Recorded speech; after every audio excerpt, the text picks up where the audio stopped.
Okay, so next up, team number 2. We've got the Sustainable Supply Chain. This project is a partnership sponsored by the Westpac Government Innovation Fund that brings together a diverse group of public and private organisations.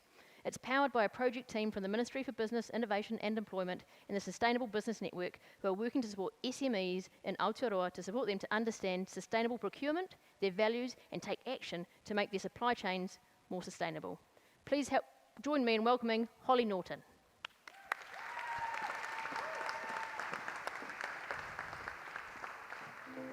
This project is so important for Aotearoa because sustainable procurement cannot wait. The time is now, and this solution provides a really tangible start point for our small to medium enterprises, which will fundamentally shift their approach to sustainable procurement to one that's values-based, which is the best place to start. I wholeheartedly support this project because of what it will do for our small to medium enterprises. Sustainable procurement is something that can seem quite overwhelming and at times confusing, and this solution provides a really simple, straightforward but effective solution, and this project team has done an amazing job to get the project here.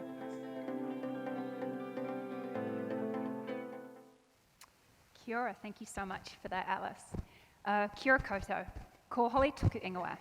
Today, I represent Team Sustainable Supply Chain, a cross-government business NGO team who together have combined to tackle a force so powerful that none of us can tackle it alone. A force that controls billions of dollars and can create good or evil. What is this force? It's shopping. It's just shopping. But before you panic, it's not the shopping, it's how we are shopping, or more precisely, how businesses are shopping, otherwise known as procurement. The problem with shopping or procuring goods and services is that the majority of businesses don't know how to ensure that what they buy is sustainable. Good for them, good for people, good for the planet, and good for the economy at large. We interviewed around 50 businesses. Is this okay? Shall I use the... Is this better?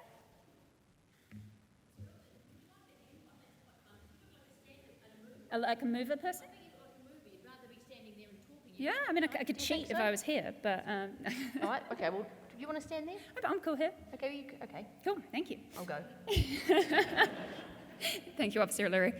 Where were we? We interviewed around 50 businesses, and only 5% could actually define sustainable procurement. 5%. And that knowledge gap is even bigger when it comes to SMEs, small to medium-sized enterprises. Consider this, just 3% of businesses in New Zealand are big business, and yet they have so much procurement support. They have access to online procurement workshops and things like I host, they have consultants, they have in-house professionals, they have international leadership groups, the list goes on. But when it comes to SMEs, they make up 97% of our businesses. 97%. That's a quarter of our annual GDP that they make up, $71 billion. And yet typically, they report no support. Either they can't find it, they can't understand it, or they can't afford it. And it's really, really tough for them. I mean, we all know the feeling of frantically rushing through a supermarket, trying to trade off whether we should be buying local, plastic packaging free, organic, vegan, fair trade, against the limited cash that we have to spend. This is exactly how the SMEs that we interviewed feel too, overwhelmed and under pressure. Only for SMEs, that pressure is tenfold. They're facing fast intensifying government legislation around sustainability and their customers' demands for transparency. The reality is, if they can't meet carbon reporting targets, they can't provide modern slavery disclosures, and they can't showcase the diversity in their supply chains, they can't win contracts.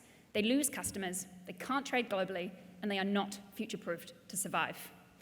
They need a solution. And we have that solution, the Sustainable Supply Chain Toolkit. I know, it's so exciting.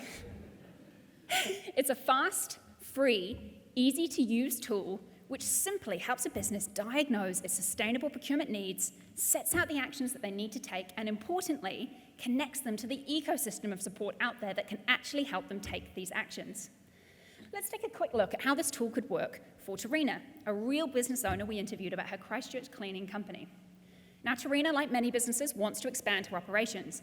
She wants to apply for a council contract, only the tender has a question about how sustainable her business is. She was a bit stuck, but fortunately, the tender also includes a link to the toolkit. It's free to use, so Tarina jumps online. Now, this tool starts out with a values assessment. Seems a bit strange, but the reason for this is that while most businesses can't define sustainable procurement, nearly all of them had no trouble giving us a long list of all the positive actions they are taking when you simply ask them about their values. In Tarina's case, she's paying a living wage, and she's passionate about providing flexible hours to working mothers. This tool quickly helps her identify that actually her values align strongly with social procurement and prompts her to answer a few more questions about this topic. She could also ask some questions about economic, cultural, and environmental procurement if she chose. Along the way, while asking questions, she gets to find out about topics and terminology she may not have come across before. And finally, it takes her to a results page. This results page does 3 awesome things. First of all, it shows her what she's already doing. It does this in simple, clear, easy to understand language that she can share with her customers, and she can share in tenders and when communicating to people who she wants to sell things to. Problem solved. Secondly, it shows her actions that she can take, things she can do to be more sustainable that align with her values. And this includes questions that she could ask her suppliers if information she might need is missing. Things she could ask her cleaning companies, for example, cleaning product suppliers. Finally, it connects her to the tools and resources out there that could really help her along her way, tailored for SMEs. In just a few minutes, this tool has helped Tarina, and it has helped businesses both up and down the supply chain. So, we have a solution. And we know that it works. We tested the solution in public workshops, and we heard things from SMEs like, wow, I really understand what actions I need to take now, or this answered so many of my questions. And we even heard from some big businesses who were willing to pay to share the tool with their supply chains because of the quality data insights that it gave them into what was happening in their supply chain. Next steps, what are we waiting for? We need to get it into the hands of businesses. We need to take it from pilot to prototype to launch. What we're waiting for? What we're waiting for is you. This is a systemic problem, which means all of us have a responsibility to find a solution. And as you can see on the screen up here, we've had a huge group of awesome organizations already putting their hands up to try and lead this change and try and create this solution. And we're incredibly excited about so many of them coming forward on this journey with us. So far, between business.gov, Ministry for the Environment, MAS, Amotai, Ministry of Business and Employment, Employment New Zealand, and SBN, we have an awesome team taking this forward who together have just about come up with all of the awesome content lead delivery people to make sure this tool is powered by experts, and around 50 to 80% of the pilot funding, and about 50% of the total funding to make this a reality. That's a lot to have achieved in 3 months, given how many stakeholders. We're really excited about where this is going. But we still need your help. We need just 20 to 40K, 20 to 40,000. I'm sure some of you could achieve that this evening, 20 to 40,000 to press play on the pilot and actually kick off right after this program and start building this tool and piloting it and getting it into the hands of businesses. We also need, and I think many of you in this room will have this, connections to people with networks to SMEs so that we can scale this tool far and wide and make the impact huge. So if this sounds like you, please, we really want to talk to you. You can have a role in making businesses more sustainable. You can shape how business and government procure, and you can help New Zealand get on track to meet its global targets around carbon, slavery, and waste. You. If this sounds like you, please come and chat to me or one of my awesome team some point this evening and chat about your role in leading this movement with us. Kia ora.